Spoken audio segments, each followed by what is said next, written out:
Oi, gente, tudo bom?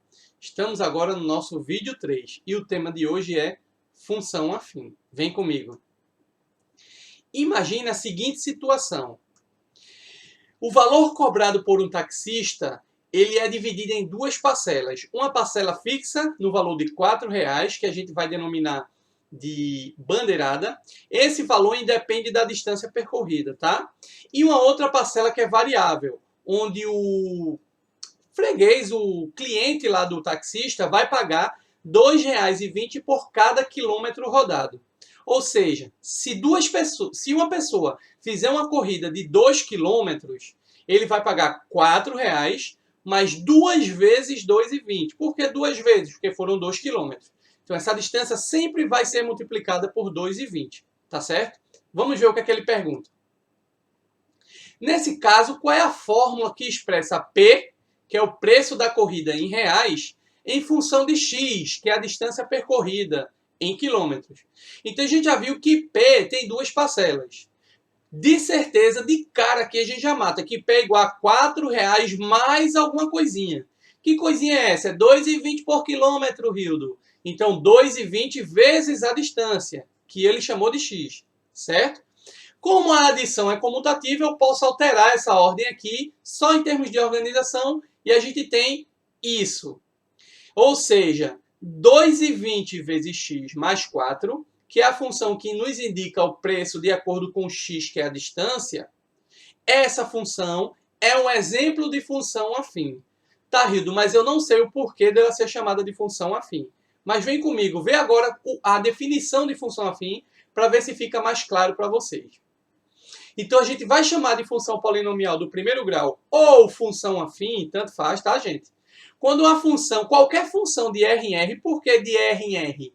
O primeiro R é o domínio, o segundo é o contradomínio. Então eu estou dizendo que o domínio, que é de onde saem os valores de x, pode ser qualquer número real, tá certo? Ela for dada por essa lei de formação. Toda vez que uma função tiver desse formato, A e B são números reais, tá? Vai aparecer um númerozinho com x e o númerozinho solto aqui, sem estar colado com x, somando, subtraindo, tá? Se aparecer algo nesse formato, a função ela é afim. O A não pode ser zero. Vamos ver alguns exemplos para ver se fica claro para vocês.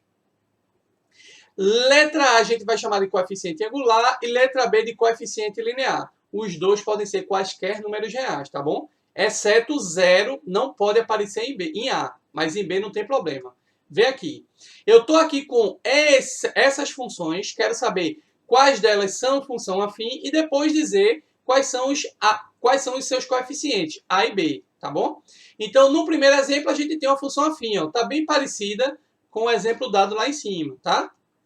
O segundo, não sei, Rildo, se ela seria uma função afim, eu não estou vendo um carinha aqui na frente. O terceiro, eu não estou vendo um carinha aqui no final. Esse aqui está aparecendo, tem um número aqui com x e está somando outro. Eu creio que esse seja função afim. Voltando para esse exemplo aqui, ó. Para o exemplo A. O 3 está vermelho, é o A da função. O menos 2 é esse carinha aqui, ó, é o B da função. Então, o A é quem está colado com x e B é o termo independente, é o que está solto. Tá certo? Na letra B, eu não sei se é função. Se aqui tivesse um número, tá, mas toda vez que você tiver um x, tem um 1 colado na frente. Porque 1 vezes x continua sendo x. Então a gente pode considerar que tem um aqui na frente e agora sim ele ficou nesse formato. E aí o seu A é o menos 1 e o seu B é o mais 2. Beleza? Na letra C, a gente já sabe de cara que o A é 11. Se for função afim, o A é 11. Mas não tem B, Rildo. Então é como se eu estivesse somando zero, porque isso não altera nada e o nosso B passa a ser zero. Isso também é uma função afim, tá? Muito cuidado nesse exemplo D, porque o A não é 4, certo? O A é 4/3, porque o x tem que ficar sozinho lá. Ó. Então todo mundo que está com x forma o nosso A. E o B é mais 1. Beleza? Vamos seguir. Como é que a gente faz o gráfico de uma função afim? Do mesmo jeito que a gente faz o gráfico de qualquer outra função. A gente já aprendeu a esboçar gráfico. Faz uma tabela, escolhe valores de x, calcula o y, monta aqueles pares que virarão pontos e marca os pontos lá no plano cartesiano. A novidade agora é que toda função, quando for afim, o seu gráfico é uma reta. Agora sim, Ao marcar os pontos, eu posso ligar esses pontos formando a nossa reta. Tá bom? Então, vamos ver. Cuidado, quando eu digo que a reta é oblíqua, quer dizer que ela não é paralela ao eixo X, ou seja, não é horizontal, nem é paralela ao eixo Y, não é vertical. Se ela é oblíqua, ela tem uma certa inclinação, seja ela positiva ou negativa, que a gente vai ver futuramente, tá? Então, vamos lá em frente. Vamos tentar esboçar o gráfico da função 2x menos 2. Primeiro passo, escolhe uma tabelinha lá com os valores de x, escolhi aqui os valores de x, calculo o valor de y, que é só pegar esse valor de x, jogar aqui e calcular o resultado. Então, quando o x for menos 1 nessa função, o y dá menos 4. Quando o x for 0 nessa função, o y dá menos 2. E assim sucessivamente, a gente tem aí os 4 pares de x e y. Cada par desse forma um ponto. E agora a gente pega esses pontos e joga lá no plano cartesiano. Menos 1, menos 4, está lá no plano. 0, menos 2, está lá no plano. 1 e 0, e 2 e 2. E agora, por ser uma função afim, olha lá, ó, ax com um bzinho aqui, ó.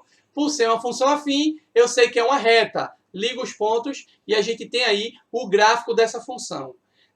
Atenção, atenção. Olha lá onde esse gráfico está cortando o eixo y. Está vendo que ele cortou o eixo y no menos 2? Por coincidência ou não, o b dessa função é menos 2. Vamos ver se no próximo exemplo isso acontece também? Vem comigo. Esboçar o gráfico de menos x mais 2. Montei a tabela, escolhi valores de x, pego cada valorzinho de x, jogo aqui para calcular o valor de y. Cuidado que já tem o menos. Quando esse x vier com menos 1 para cá, com menos que já tem, vai virar mais, tá certo? Ó, vai virar mais 1 isso aqui, ó. Mais 1 mais 2 dá 3. E aí sucessivamente, jogo 0, deu 2. Jogo 1, jogo 2 e tem seus valores. Esses pares virarão pontos e esses pontos vão lá para o plano cartesiano.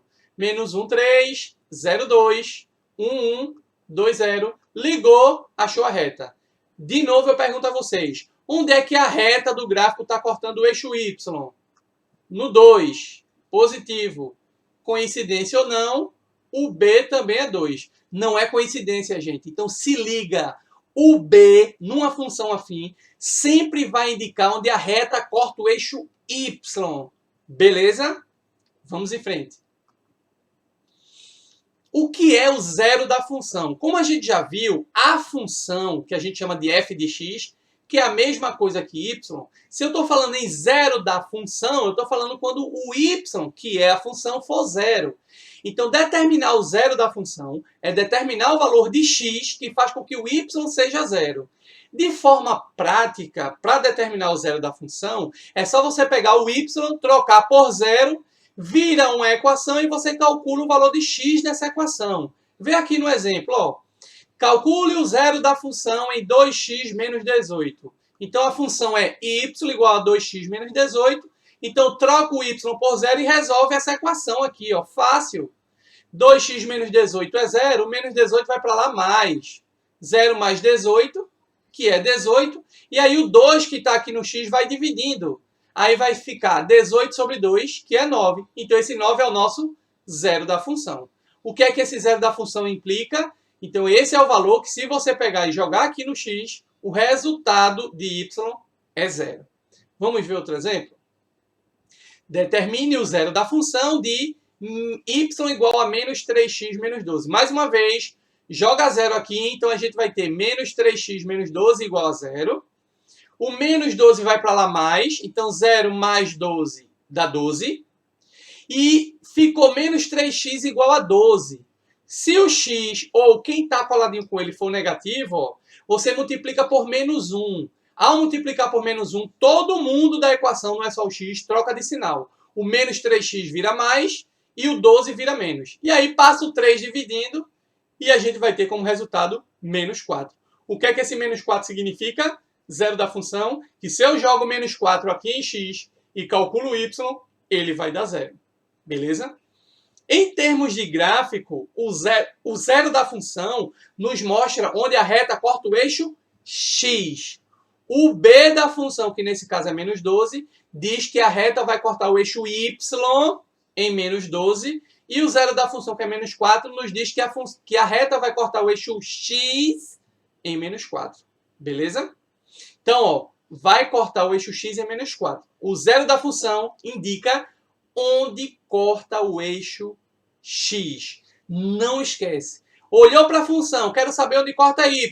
É o valor de b. Ah, não tem b, então corte em zero. Tá? Quero saber onde corta o eixo x. Calcula o zero da função. Achou o zero da função, ele está te dizendo onde vai cortar o eixo x. Beleza? Espero que tenha ficado bem claro para vocês. Então, por hoje é só. Espero que vocês tenham gostado desse vídeo. Não coloquei as questões aqui. As questões irão na ficha, então não esqueçam. Dê uma olhadinha na ficha e resolvam para me enviar, tá bom? Um forte abraço e até a próxima.